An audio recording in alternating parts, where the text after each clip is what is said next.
America joins Great Britain, Free France, led by Charles de Gaulle, and the Soviet Union, led by Joseph Stalin. Of course, America led by FDR and Britain led by Churchill. The Army Chief of Staff, George Marshall, wants an invasion of France in the summer of 1943. Stalin is getting pounded by the German army, and he wants help immediately. And he is going to FDR and Churchill and begging for them to invade Germany to take some of the pressure off of Stalin. Dwight D. Eisenhower, a general in the American Army who's going to be important going forward, is put in charge of the operation to plan the invasion of Germany.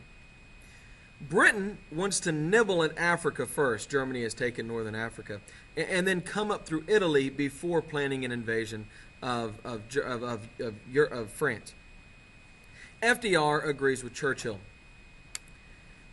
Everybody wants America to get involved immediately because both Britain and the Soviet Union are getting hit hard. And make no mistake, Churchill and FDR are no fans of the communists. They're no fans of Stalin. And they're not that heartbroken to see Germany and Russia destroying each other. And so it's not a coincidence that they decide to wait to relieve Germany. The first significant action America will be involved in the European theater will not be in Europe, it'll be in Africa.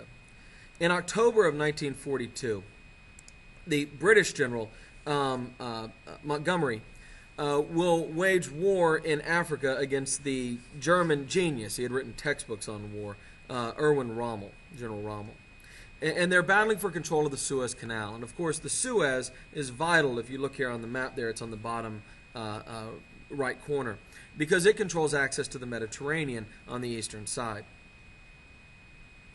El Alamein is the first victory that America is involved in the European theater.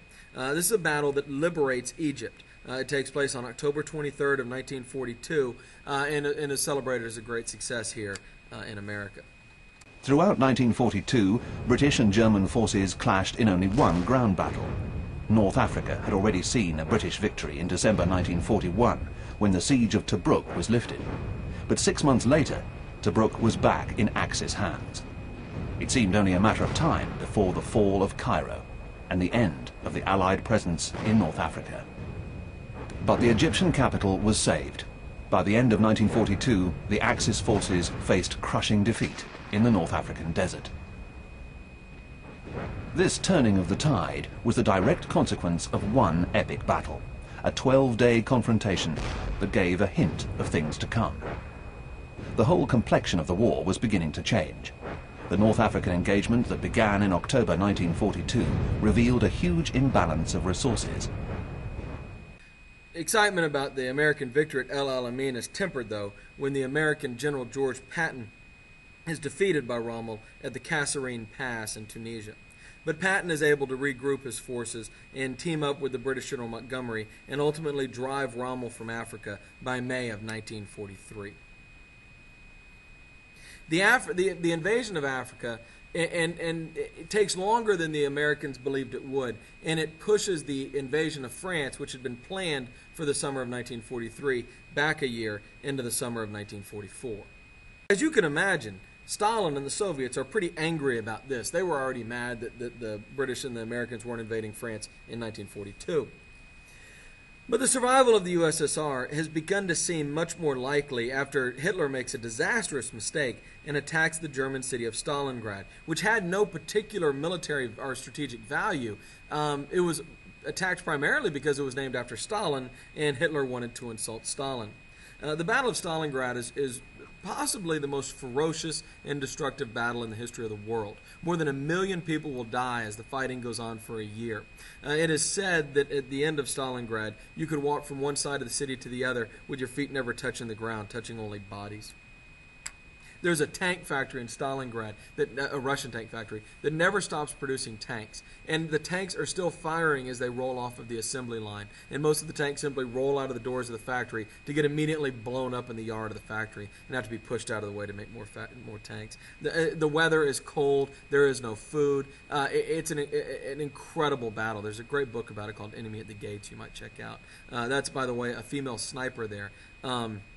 who had dozens and dozens of kills, and the greatest sniper, I think over 100, and the greatest sniper in the history of the world, probably Vasily Zaitsev, will kill something like 300 or 400 Germans in the course of the year of that war, which is really an unparalleled record of personal destruction.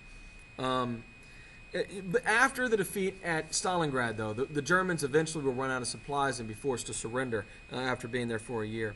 The German army tries to pull out of Russia, only to be crushed at the Battle of Kursk, which is the largest tank battle in the history of warfare.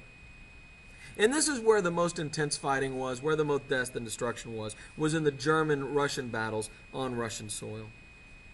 FDR, after the conquest of Africa, or the liberation, I should say, of Africa, agrees with Winston Churchill on a plan to then invade Sicily. So we're still not going into France.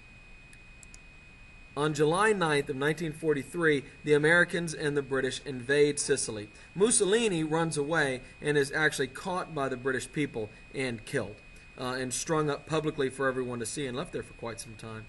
The Germans set up a line of defense south of Rome, I guess until May of 1944, to break through that German defensive line. But on June 4th of 1944, Rome falls, and the first of the great Axis powers has been defeated. But again, this pushes D-Day back even further, D-Day being the invasion of France by the Americans and the British. And Stalin gets madder.